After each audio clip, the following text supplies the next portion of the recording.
My name is Harper. I'm 28 years old and run a leather shop. I married Lucas, a customer who ordered a wallet for my workshop 4 years ago. We have 3 children, Oliver, 14, and Mason, 12, Lucas's sons from a previous marriage, and Noah, our 3-year-old. Lucas owns a pizzeria. I heard his first marriage didn't work out due to his ex-wife's infidelity. I don't regret marrying him, but I'm really struggling with his 2 older boys. They just haven't been taught basic manners. Things like table manners and folding their clothes neatly. I've tried teaching them, but they don't listen, not seeing me as their mother. Thankfully, there's no sibling rivalry, as they both adore our youngest, Noah. Oliver and Mason eat a lot, so it's helpful when they play with Noah while I'm cooking. But beyond that, they seem to harbor some hostility towards me. Their speech and thought patterns are just like their father, Lucas. I thought I was marrying a reliable leader before our wedding, but he became more commanding after we tied the knot. He must have always been self-centered. Since Lucas talks to me in such a manner, the kids probably think it's acceptable. Lucas comes home late, so the kids eat dinner before him. I'm teaching Noah how to use a fork and spoon, but Oliver and Mason complain about it. Noah, you don't need to learn the correct way. As long as you can eat, it's fine. That's right, you can't eat like me with any style. This makes it hard for Noah to practice. For Noah, holding it correctly looks cooler. In private, I encourage him, and we continue practicing slowly. However, the one thing the kids look forward to is Parents' Day at school. They seem proud to have a young mom. They check what I'll wear and how my hair will be styled for Parents' Day. After it's over, they wait for me and make a show of our close relationship, but in a soft voice. We call you Mom, but we don't consider you our mother, they always say. I reply, okay, I'll keep trying until you accept me. I plan to raise them equally with Noah. Lately, Oliver, maybe in his rebellious phase, seems to disdain me, almost like he sees me as a servant. I feel a growing distance between us. Initially, I tolerated it, as typical teenage behavior, but it became too much, so I talked to Lucas. Hey, Oliver's defiance is getting out of hand. Am I supposed to do something about it? He replied, showing his usual disinterest. Frustrated by his attitude, I still insisted he take it seriously, as it's about his son and our family. Tired of my talk, Lucas said, I'm going to bed, and tried to leave. I quickly told him about Oliver's behavior. When I try to eat with him, don't come near me. Don't talk to me, he says. He also tells me, I have a real mom, so stop acting like one. And Mason copies him, which hurts. Lucas just nods while looking at his phone. Listen to me and think about it, I insisted. I am listening. Stop nagging. You're worrying about this shows you're not a real mom. If you think you're a mother, figure it out yourself. Parenting is a mother's job, right? Parenting is a responsibility of both parents. Lucas clicked his tongue and said, You make this home uncomfortable. I come home tired and need relaxation. Maybe you should let their real mom take them. As he headed to the door, I asked where he was going. To my woman's place. You knew, right? Are you cheating? I asked. You didn't know? How much do you trust me? You're so naive. He laughed, then left. That only added to my confusion and worries. Lucas didn't come back after that. Oliver and Mason continued their defiance. I searched online for how to deal with rebellious teens and tried to avoid the listed don'ts. Don't react to every reaction. Keep a watchful distance. I stuck to these. While working in my workshop, I pondered what to do about Lucas and the boys.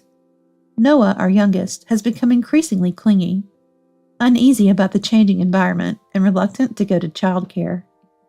One evening while cooking dinner, Oliver and Mason approached me.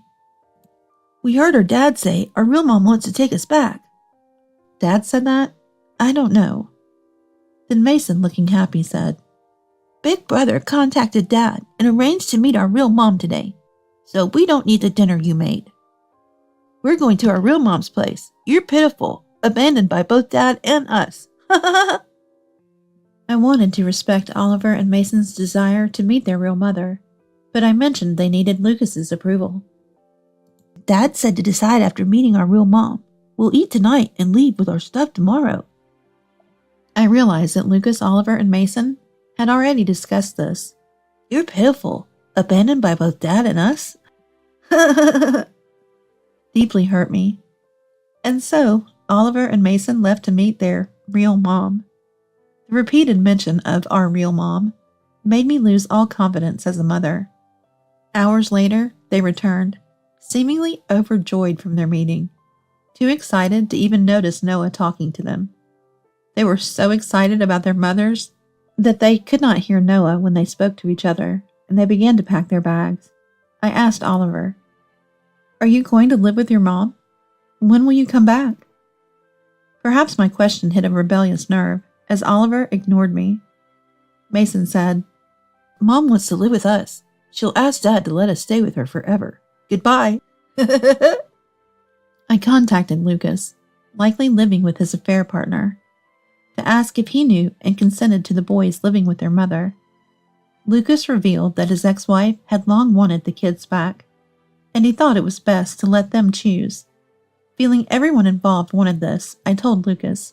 "Understood," I said. When I spoke to Lucas after a long time, he was calm. I wanted to confront him about living with his affair partner and our future. Lucas' response was, "Oh, I was planning to come home and talk about this. I'm living with her now. She's pregnant, so I'm taking responsibility. Let's get divorced." "Pregnant? Divorce?" I was overwhelmed by loneliness. My cherished family had long been broken. To Lucas, Oliver, Mason, and even their mother, I was just disposable. My mind went blank, tears uncontrollably flowing.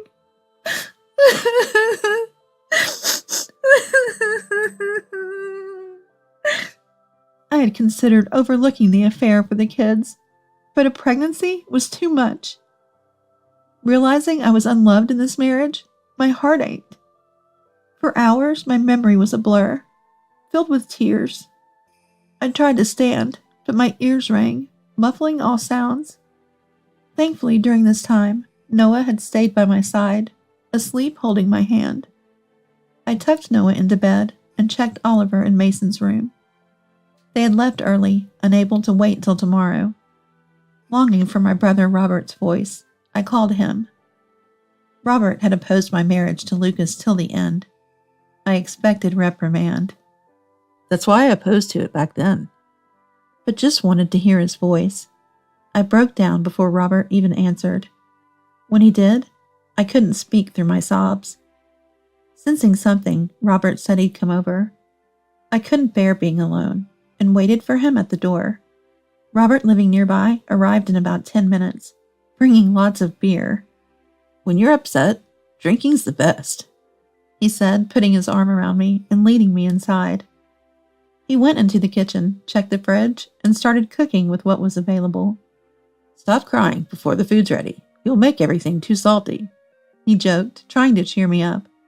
Noah woke up, delighted to see his favorite uncle. Robert's cheerful nature makes him beloved by everyone, from kids to the elderly. Reflecting, I realized Robert's opposition to my marriage might have been because he saw Lucas's true nature. Thanks to Robert, I stopped crying and regained some calm. Robert brought the food and beer to the table. He told me to sit across from him, so I did. Noah naturally sat on Robert's lap, being affectionate. I realized I hadn't made Noah this happy or seen him smile like this recently. Feeling guilty for always trying to please Lucas, Oliver, and Mason, I blamed myself for that. Robert said, "Have you eaten anything today? You haven't, right? No excuses. Eat." He waited for me to eat. I tried a bite of Robert's cooking and was surprised at how delicious it was. Noah also said it was tasty and ate more than usual. Before I knew it, my son and I had finished everything. After we ate, I finished the dishes while Robert played with my son. When I joined them, Noah was sleeping peacefully on Robert's lap. After putting my son to bed, Robert sat next to me on the sofa. So what happened? Tell me. And asked. I told him everything that was in my heart, and he listened intently, nodding. After I finished, Robert asked, Is that everything? That's what I hear. Yes, I replied. Harper, since you got married, the only happiness you've had is Noah's birth, right? And the only fun, his growth.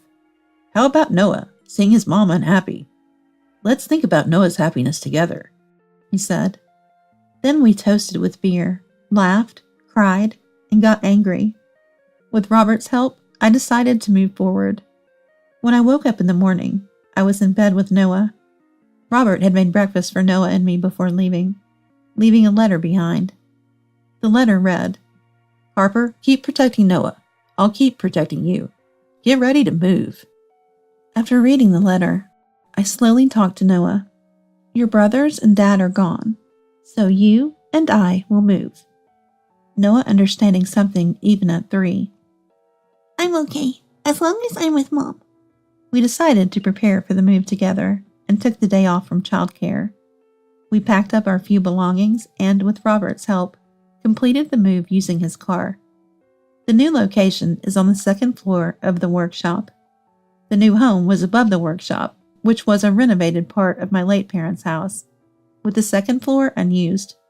Robert suggested and helped execute the move there. After settling in, I informed Lucas I agreed to the divorce. Lucas seemed relieved and cheerful. I'm taking only Noah. Just need child support for him, I said. Lucas, already having plans for Oliver and Mason, didn't object. He agreed to pay a lump sum for alimony and Noah's child support. I told him I'd sign the divorce papers after confirming the deposit. His pizzeria, popular for its all-you-can-eat and drink, was profitable, so he transferred the agreed amount quickly.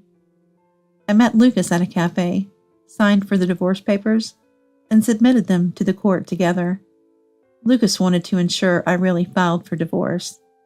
After submitting the papers, we parted ways, with Lucas in a good mood. I returned to the workshop and worked until it was time to pick up Noah from childcare. I was able to focus on work for the first time in a while. At childcare, I was relieved to hear from the teacher that Noah seemed unchanged. Our life as a twosome at home began, with Noah as cheerful as always. A week into our new life, Oliver called. Hey, why aren't you here? I'm hungry. Come back and make dinner. You don't do housework without us. Confused, I said, What? I'm not coming back. Didn't Dad tell you? Oliver, unaware. I'll call Dad, then I'll call you again. He said he'd call back after talking to Dad. I wondered why Oliver and Mason, supposedly with their mother, were at our old house, but decided not to dwell on it, as they were no longer my concern. A few hours later, Oliver called, asking me to meet at a cafe. At first, I'm not going. However, he said that if I didn't come, he would come to the workshop. So I reluctantly decided to head to the cafe. When I arrived at the cafe, Oliver, Mason, and Lucas were already there. I remained standing. What business? I asked. Then there was Oliver. I heard what you said. I'm going too. Mason nodded and seemed to be waiting for my response, but I decided to summarize the incident. You're living with your mother. You went to the house we used to live in together. You called me to make food because you were hungry. I told you to ask Dad why I'm not there, and you called him. You called me to this cafe. Is that okay? So what's the reason? I asked, and Oliver started to tell his story rapidly. They lived with their mother, but she dumped all the housework on him and Mason and did nothing herself. Sometimes her boyfriend would come over, making them feel uncomfortable. They were told not to go to high school, but to work and contribute money to the house immediately. Regretting their decision, they ran away from their mother's house and returned to their old home, only to find it messy with laundry, dishes, and trash everywhere, leading him to call me in frustration. He called his dad, as I suggested, and learned about our divorce for the first time. Lucas said, Your mother hasn't changed, but you two wanted to live with her, right? Oliver got angry at Lucas for not telling them about their mother's true nature, saying he wouldn't have left if he had known. Lucas laughed at Oliver's anger. My current wife hates housework too, and it's a disaster. Oliver then turned to me and said, We'll live with you then. I laughed and replied, No way, you guys have changed your surname, haven't you? Didn't you know? Oliver was stunned. Well then, there's nothing more to talk about, so I'm going home. When I tried to leave, Lucas said something unbelievable.